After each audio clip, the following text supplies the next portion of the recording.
we do a Q&A. I'm going to ask questions that we have from the Facebook page, and she's going to answer them. So... And then at the end of this episode, I have some really cool, exciting news for you guys. But first, want to do some questions? Yeah. Okay. I'll start with the makeup and stuff. Okay. Sounds good. So, Sue, what are some reasons my 3-year-old Chihuahua would have potty accidents in her kennel? In her crate, kennel, either one. Okay, so inappropriate urination. There are so many reasons that a dog may suddenly decide to start peeing where they shouldn't. I'm assuming that you had your dog pretty well house trained before all of this happened. Changes in the family structure. Maybe someone has been staying with you. Maybe someone went off to college. Things like that. Changes in the way that, who's in the house, where they're at in the house. Big changes in the house. Maybe you've moved some furniture around and you're painting a room and that has, changed things up for your dog. That can cause it. Changes in routine, but any big changes can cause your dog to start urinating inappropriately. The big thing though, before you start looking for behavioral issues, you want to look at any medical issues. Talk to your vet. Please talk to your vet. If your dog is peeing where they shouldn't, consider things like hormone incontinence, or maybe they have a urinary tract infection. There are so many different medical reasons that could cause your dog to start peeing where they shouldn't when they weren't doing it before.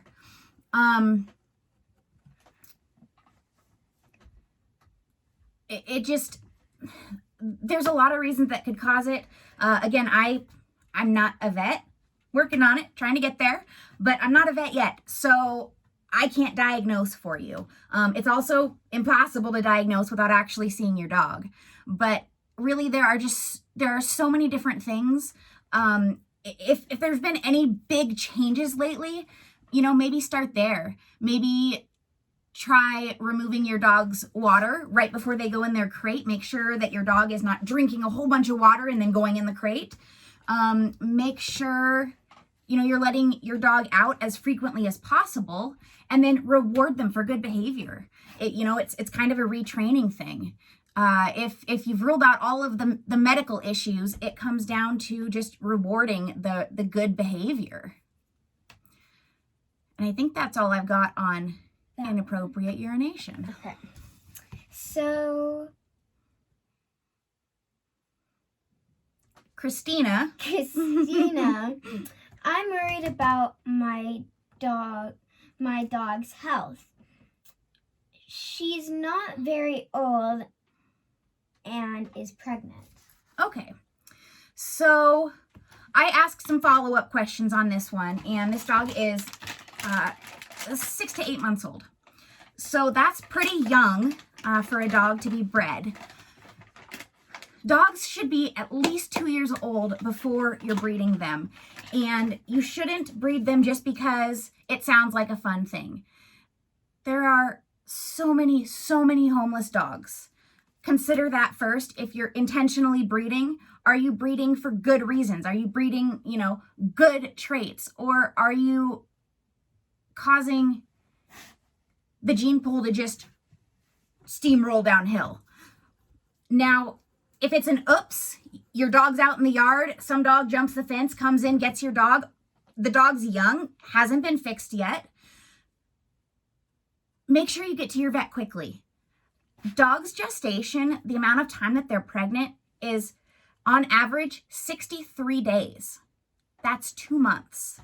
So get to your vet quickly. If you're going to have puppies, they're going to have regular checkups, just like people would. Even if your dog is totally healthy, the right age, everything's going right, there are still major problems that can occur when a dog is pregnant. Preeclampsia, which is an issue with the way that their body uses calcium, that can be fatal. Your dog can die from it. If you don't have a vet closely following your dog and watching for things like that, even healthy dogs can have issues. Now, preeclampsia can be treated by supplementing with calcium. The problem is if you supplement with too much calcium, it shuts down that dog's ability to actually use calcium, and it makes it even worse. So that's something that, again, definitely has to be overseen by a vet. When they go into labor, the puppies are born first, and then the placenta should pass. The placenta should come out, which is the part that gives the puppies, all of their nutrients and their ability to grow while they're inside the mom. Sometimes that placenta is retained, and you may not realize it. There is so much stuff that comes out when puppies are born. You may think it's everything, and that placenta is still inside, and that can cause your dog to go septic. Again, can be fatal. Gestational diabetes, just like people, dogs can get gestational diabetes. Again, your vet needs to be following your dog's pregnancy to check their sugars and make sure that that's not an issue. The last one that I can think of off the top of my head, mastitis. After the puppies are born, they're all nursing. Your mama dog can get really, really swollen teats, and they can become infected and sore and inflamed. And one of the ways you can fix that is to encourage the puppies to just keep nursing, to empty that milk, to make sure they're nursing off of all the teats evenly. It can get kind of gross when they have mastitis. The milk turns funny colors. There might be a little bit of blood in it. If you don't empty those teats, if the puppies aren't nursing, if you're not making sure that you're continuing that process, it's going to get worse and worse and worse. Your dog may need antibiotics. Again, antibiotics, you got to get them from a vet. In general, pregnancy in dogs, lots of vet care. Lots and lots and lots. Now, here's the kicker. With a young dog like that, 6 to 8 months, your chances of needing a C-section go up hugely. Again, I asked some follow-up questions on this one. I did talk to a vet about dogs that age in general, and her advice was make sure you have a vet that knows what's going on and is ready to do a C-section, because likely that's the way it'll go. So please, please, please, Christina, pick a vet, see a vet, take your dog in. I don't want to see anything bad happen to your dog. Make sure there's a vet following your dog's pregnancy. Discuss all the options with your vet and really, really consider what is best for your dog. Before you do that, friend, I am ready for question 3. Okay. Shay, I have a 13-year-old lab that is losing fur mostly on her back and her rear end on legs. On legs, nothing that looks irritated, but there's a lot of scaly stuff. Okay, you missed one. That one too. They go together. Oh, yeah. Dandruff on my 18-month-old blue-nosed Ben, that way almost his whole life. Good quality food and special shampoo. Okay. Greg and Shay, lots of reasons that totally just threw her My new lip gloss on the ground, because I'm awesome like that. Okay. Greg and Shay. I'm looking at the color. Good, that's fine. dermatitis is a real broad, generalized, hey, there's skin inflammation going on. So dermatitis gets thrown around a lot.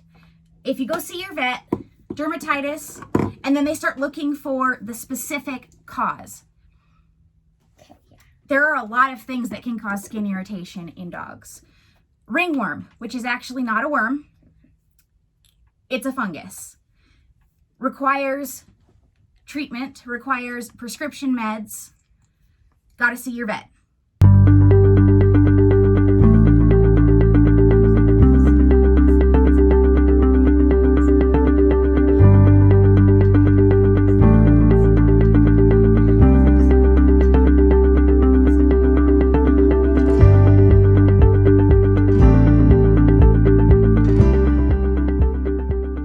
She's telling me she's afraid to use the lipstick. Because I don't want to mess up. She doesn't want it all over my face. I appreciate that. You're welcome. Thank you. Yeast infections. Very common on ears, paws, folds in the skin. Again, gonna require a prescription to get rid of. Hot spots. When your dog starts licking one spot like crazy and gets obsessed with it, causes a hot spot. Gonna get hair loss on that spot. If they continue licking, you may end up with a lick granuloma, which can cause really deep infection. Again, going to need a prescription, getting more serious. Flea allergies. You know, fleas are gross. Nobody wants fleas. Obviously, they are going to bother your dog. Itchy, gross, biting bugs on their skin. Your dog can also be allergic to fleas. So the saliva from the fleas gets in your dog's skin, causes red, itchy patches and patchy hair loss, which, Shay, it sounds like maybe that's what you've got going, kind of some patchy hair loss. So maybe something to consider. Have you looked for fleas? I know it's super gross. No one wants their dog to have fleas. But the way you have a dog with no fleas is making sure you get rid of them if they get them. Other than that, things caused by mites, topical parasites. Again, fleas kind of fall into that category. All of those topical parasites, external parasites, they cause hair loss. They often cause dandruff too. Any kind of, anything burrowing into their skin, your dog is not going to like. Itchy, hair loss, dander, all those things. Mange is caused by mites. There's two kinds of mange. Sarcoptic mange, which is zoonotic, which means it is contagious to people. It's also contagious to other dogs. Sometimes we call that scabies. Probably heard of scabies. Not fun. They burrow into your skin. Super uncomfortable. Problematic. Nobody wants them. Really gross. Has to be diagnosed by your vet. They're going to have to do a skin scraping, look at it under a microscope, and figure out what kind of mite is going on. There's also demodectic mange, which is caused by a mite. In dogs, when your dog has demodectic mange, it's not contagious. For the most part, really rare cases, it may get spread, but in general, it's not contagious. Now, there is a type of demodectic mange that cats can get that is contagious.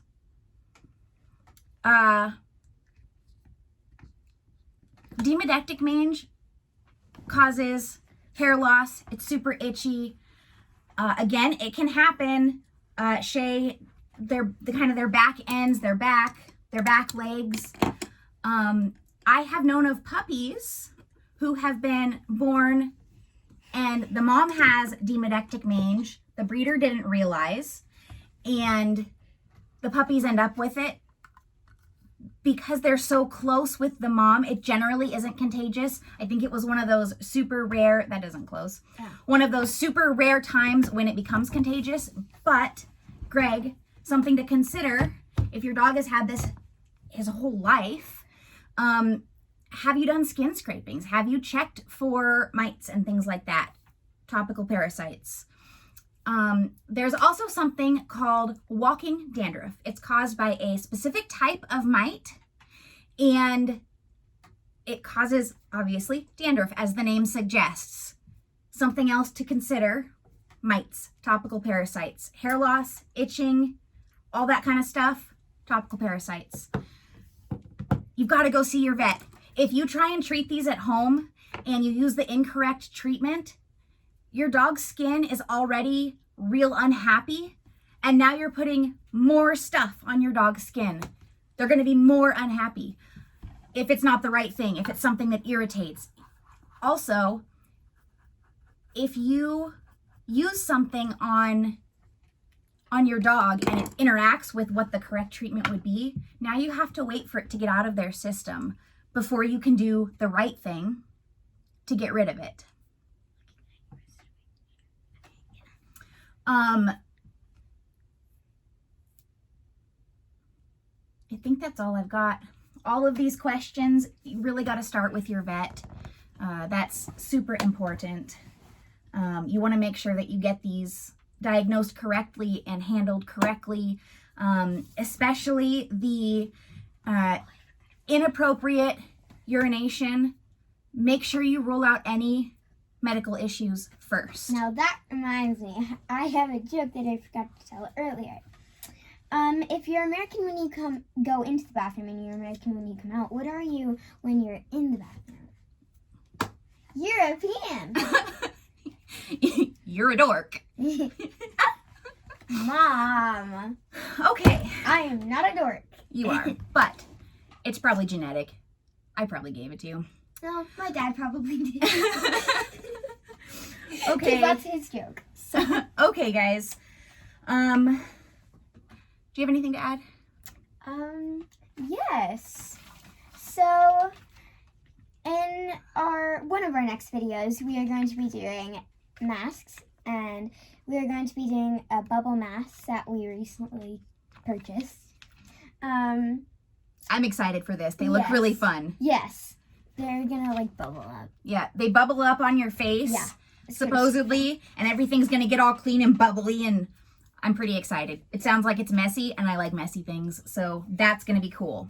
We're gonna have lots of fun with that. Lots of fun. Hopefully it's whatever. The other thing is I'm gonna start doing a monthly drawing for a gift card. This month it's going to be to chewy.com. I'm gonna draw from my list of subscribers. So you wanna subscribe. Subscribe to our YouTube channel. And like and subscribe. Like and subscribe. And at the end of the month, it's the 20th. So we're getting there. We're real close. End of the month, last day of the month. I'm going to go live and I'm going to do a drawing. And someone is going to win some money to spend on their pet. Chewy.com. Super cool. I'm excited. I'm excited. I think that's going to be fun. Anything else? I think we're good.